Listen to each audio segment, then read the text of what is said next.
지금 보면 대통령이 인사를 해야 되는 게 우선 급한 게 네네. 대통령 비서실 인사예요. 비서실장, 그다음에 급하게 일을 해야 될 수석들. 예컨대 뭐 안보수석이나 이런 자리는 네. 긴급하죠. 그래서 현안이 대두되어 있는 데를 중심으로 수석비서관, 그다음에 그 비서관 인사 이런 걸 빨리 해야 돼요.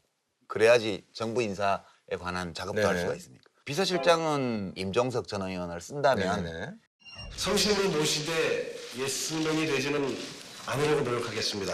중요하다 생각하면 늘 직언하고 대통령님과도 격의 없이 토론하도록 노력하겠습니다. 젊은 비서실장을 중심으로 대통령과 참모들이 격의 없이 대화하는 그런 청와대 문화가 바뀔 것으로 기대합니다.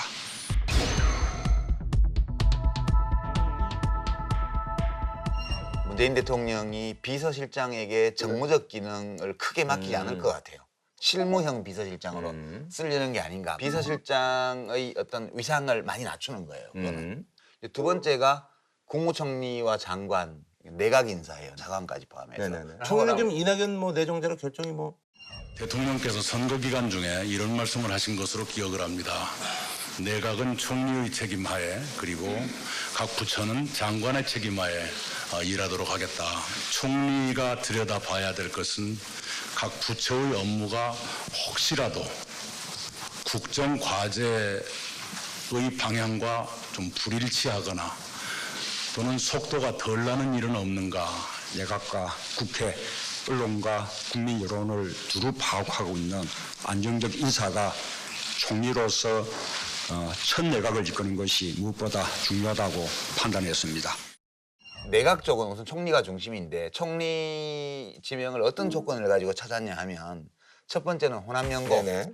이 이야기는 국민의당의 협조를 끌어내기 위해서는 호남 민심의 지지가 꼭 필요하기 때문에 이건 할 수밖에 없는 거예요. 네네네. 두 번째는 정부를 알아야 돼요. 정부를 모르는 사람이 총리로 와 있으면 국무총리실의 제일 중요한 기능이 정책 조정 기능인데 국무조정 기능이라고 예. 하죠. 그래 국무조정실장이 밑에 있긴 하지만 최종적인 결정은 대통령과 상의하면서 총리가 해야 되는 거라서 정부를 알아야 돼요. 네네. 어느 정도는. 세 번째는 통합정부를 추구하겠다고 그러니까 국회에서 야당을 또 알아야 돼요. 네네네. 그러니까 이런 정도의 세 가지 조건을 가진 사람을 찾으려니까 되게 쉽지 않은 거예요. 이 내각은 아마 다음 주에 우리가 실제 녹화할 때에도 충분히 의논을 못 할 겁니다. 이 조각이 적게 잡아도 2달, 많게 잡으면 나는 석 달 넘어간다고 봐요. 근데 그렇게 안 하죠.